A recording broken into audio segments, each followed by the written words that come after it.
Hello আমার সুইটুরা, কি খবর তোমাদের? আশা করছি ভালো আছো এবং অবশ্যই তোমাদের ভালো থাকতে হবে, কারণ তোমরাই আমাদের সকল ডাবারদের শক্তি। আর তোমাদের প্রার্থনায় আমিও সকল সমস্যা কাটিয়ে উঠেছি। হয়তো পুরোপুরি কাটিয়ে উঠিনি, সব ঠিক হতে হয়তো একটু সময় লাগবে। তো যাই হোক, চলো বেশি কথা না বলে গল্প শুরু করা যাক। আর হ্যাঁ, এই গল্পটি এবং গল্পের সকল ক্যারেক্টার কাল্পনিক, বাস্তবের সঙ্গে কোনো মিল নেই।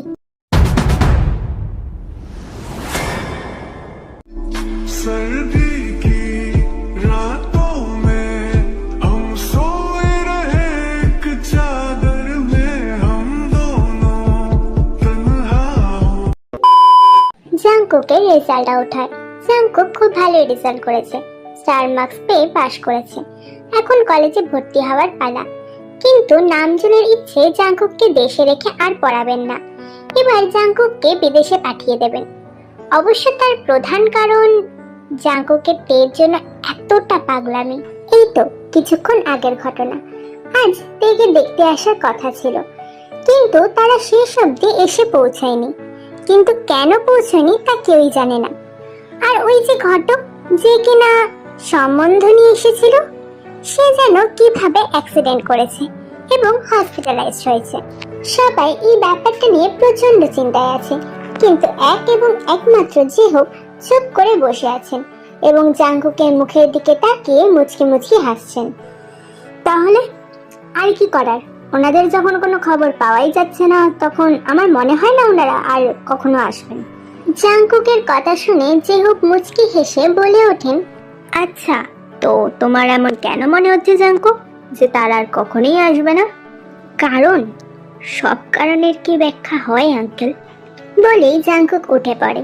দরজার দিকে পা বাড়াতেই জিহোক উঠে গিয়ে জাংকুকের কাঁধ চেপে ধরে, তারপর ফিসফিস করে কানে কানে বলে, তোমার সাহসিকতায় আমি মুগ্ধ। তবে শিকারী যখন হয়েছো, একটু বড় শিকার করো। আর যদি বড় শিকার না করতে পারো, তাহলে বলো, এই জঙ্গলের রাজা তোমায় বড় শিকার দেবে। গভীর রাত, সবাই ঘুমে বিভোর। কিন্তু সেই রাতেই ভালোবাসা সাগরে ভেসে বেড়াচ্ছে তে এবং জাংকুক।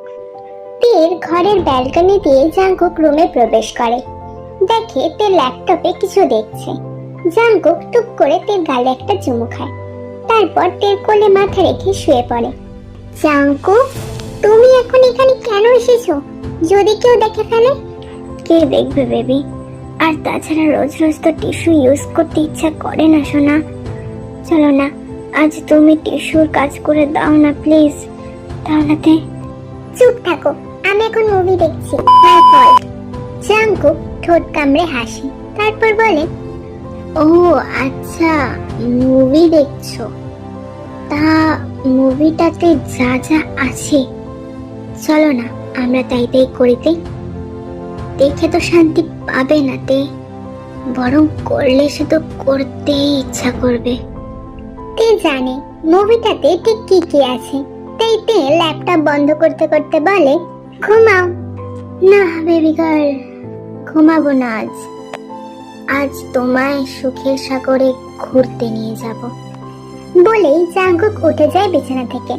তারপর ঘরের প্রত্যেকটা জানলা দরজা বন্ধ করে নাইট ল্যাম্প জ্বালিয়ে দেয়। তেকে কোলে তুলে তের পড়ার টেবিলের উপর বসায়। তে বলে, জাংকুক কি করছো? ছাড়ো, এসব ঠিক নাই। জাংকুক নেশা নেশা চোখে তের দিকে তাকিয়ে বলে, পৃথিবীতে ঠিক নয় এমন কথার কোনো অস্তিত্ব নেই সোনা। আজ সকালে যেটা করছিলে, চলো সেটা এখন করি। না না জাংকুক, ওটা তো কি বেবি গার্ল? কিছু না, ছাড়ো ছাড়ো প্লিজ। একদম নয়, আমার তৃষ্ণা মেটাও। কথাটা বলেই জাংকুক তের ঠোঁটে ঠোঁট ডুবিয়ে দেয়। এর কিছুক্ষণের মধ্যেই তে অজ্ঞান হয়ে জাংকুকের বুকে ঢলে পড়ে। এটা দেখে জাংকুক একটা দীর্ঘ নিঃশ্বাস ফেলে। তারপর তেকে বিছানায় শুয়ে নিজে ছুটে চলে যায় বাথরুমে। ভালো করে মুখটা ধুয়ে বাইরে বেরিয়ে আসে। তারপর তেকে কোলে তুলে ব্যালকনির দরজা দিয়ে বেরিয়ে যায়। নিচে একটা গাড়ি দাঁড় করানো ছিল, সেটার মধ্যে তেকে বসিয়ে নিজেও বসে পড়ে এরপর গাড়ি আপন গতিতে ছুটতে থাকে নিজের গন্তব্যে। সময়টা ঠিক রাতের শেষ আর ভোরের সূত্রপাত। এমন সময় গাড়ি এসে দাঁড়ায় নিজের আপন স্থানে। গাড়ি থেকে জাংকুক তেকে নিয়ে বেরিয়ে আসে। তারপর তেকে কোলে তুলে একটা বাড়ির ভেতরে প্রবেশ করে। বিছানা শুইয়ে দিয়ে অন্য একটা ঘরে ঢোকে জাংকুক। ঘরটা পুরো অন্ধকারে ঢাকা। তার মাঝে জাংকুক একজনের অস্তিত্ব টের পাচ্ছে। লোকটার মুখ দেখা যাচ্ছে না, কিন্তু জাংকুক তাকে চেনে, খুব ভালো করে চেনে। সেই অজ্ঞাত ব্যক্তিটি জাংকুককে বলে, কিভাবে আনলে তেকে? সেন্সলেসের ট্যাবলেট দিয়ে। আর ট্যাবলেটটা কিভাবে খাওয়ালে? সেটা আপনার না জানলেও চলবে, ওটা আমাদের পার্সোনাল ব্যাপার। পার্সোনাল ব্যাপার, আচ্ছা আচ্ছা, খুব ভালো খুব ভালো। বাহ, আচ্ছা তবে আমি বাড়ি যাচ্ছি, তের দিকে খেয়াল রেখো। আর কি খেয়াল রাখবো? আপনি যে ট্যাবলেট দিয়েছেন তাতে তো ওর আজ সারাদিনও ঘুম ভাঙবে না, আর যখন ভাঙবে তখন আমাদের কাজ হয়ে যাবে। কথাটা তো ঠিক। লোকটি এটি বলেই বেরিয়ে যায় ঘর থেকে। তারপর একবার তের রুমে যায়। ভোরের প্রথম কিরণে লোকটির মুখ ভেসে ওঠে, আর সে হলো, সময়টা ভোর 6টা বাজে। যে হোক হুড়মুড়িয়ে ঘরে প্রবেশ করে, কিন্তু এত তাড়াহুড়ো করেও কিছুই হলো না। সেই তো আয়ু জেগেই গেছে, আর তার দিকে রাগে কটমট করে তাকিয়ে আছে। কই গেছিলে তুমি? আয়ু, তুমি জেগে গেছো? হ্যাঁ, আমি জেগে গেছি। এবার বলো কই গেছিলে? যে হোক মাথা নিচু করে দাঁড়িয়ে থাকে। আয়ু বলতে থাকেন, তোমাকে কতদিন বারণ করেছি যে হোক, কতদিন বলেছি, কিন্তু তুমি কি কখনো শুনবে না আমার কথা? কেন কেন রোজ ভোর রাতে ছাদে গিয়ে সিগারেট খাও বলো তো? বয়স তো হচ্ছে তোমার নাকি? এসব এসব কি এই বয়সে ঠিক বলো? তোমার মেয়েটা আজ নয় কাল বিয়ে হয়ে যাবে, আর তার বাবার বুড়ো বয়সে ভীমরতি সত্য সব। আয়ু এক নাগারে কথাগুলো বলে রাগে ফুসতে ফুসতে চলে যায়, আর যে হোক মুখ কাছুমাছু করে বিছানার উপর ধপ করে শুয়ে পড়ে। বেলা 12টা, অথচ তের ঘরের বাইরে বেরোনোর কোনো নামগন্ধই নেই। আয়ু একটু চিন্তিত হয়ে তের ঘরের দরজা ধাক্কা দেয়, কিন্তু ধাক্কা দেওয়ার সাথে সাথেই দরজা খুলে যায়। আয়ু ঘরে গিয়ে দেখে তে নেই, অথচ মেয়েটা সকাল থেকে নিচেও নামেনি। তাহলে গেল কোথায়? এসব ভাবতে ভাবতে হঠাৎ জিন এসে বলে জাংকুক বাড়িতে নেই। কোথায় গেছে কেউ জানে না। তখন আয়ু নিশ্চিন্ত হয় যে তার মানে তে এবং জাংকুক একসাথেই আছে। সময়টা হয়তো সন্ধে 7টা। ঘন জঙ্গলের মধ্যে এক বিকট হাসির আওয়াজ। জাংকুক হাসছে, বিকট শব্দে হাসছে, আর কেউ একজন জাংকুকের পা ধরে বলছে, আমায় মাফ করে দিন, আমায় মাফ করে দিন। আমি আমি আমি ভুল লোকের দিকে হাত বাড়িয়েছিলাম। ভুল হয়ে গেছে, ভুল হয়ে গেছে। আমি আমি আমি তো কিছু করিনি। আমায় তো রোজ ম্যাডাম বলেছিল এই কাজ করার জন্য।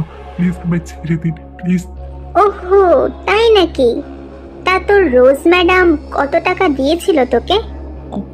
20 লাখ। ও আচ্ছা, আমি তোকে 20 কোটি দেব। আমার কথা মানতে হবে, মানবি? হ্যাঁ হ্যাঁ, মানবো মানবো।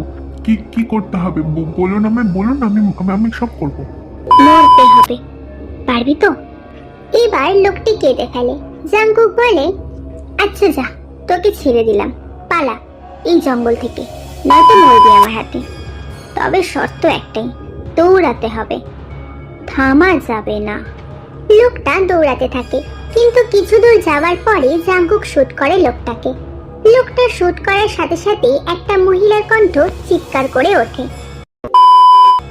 জাংকুকের পিছনে একটা চেয়ারে বসে আছে সে অজ্ঞাত পরিচয়ের ব্যক্তিটি। জাংকুকের এমন কাজে তিনি বেশ খুশি হন। হাততালি দিয়ে বলেন, গুড জব মাই বয়, তুমি আমার সাম্রাজ্যের যোগ্যতম উত্তরাধিকারী। জাংকুক মিটমিট করে হাসে।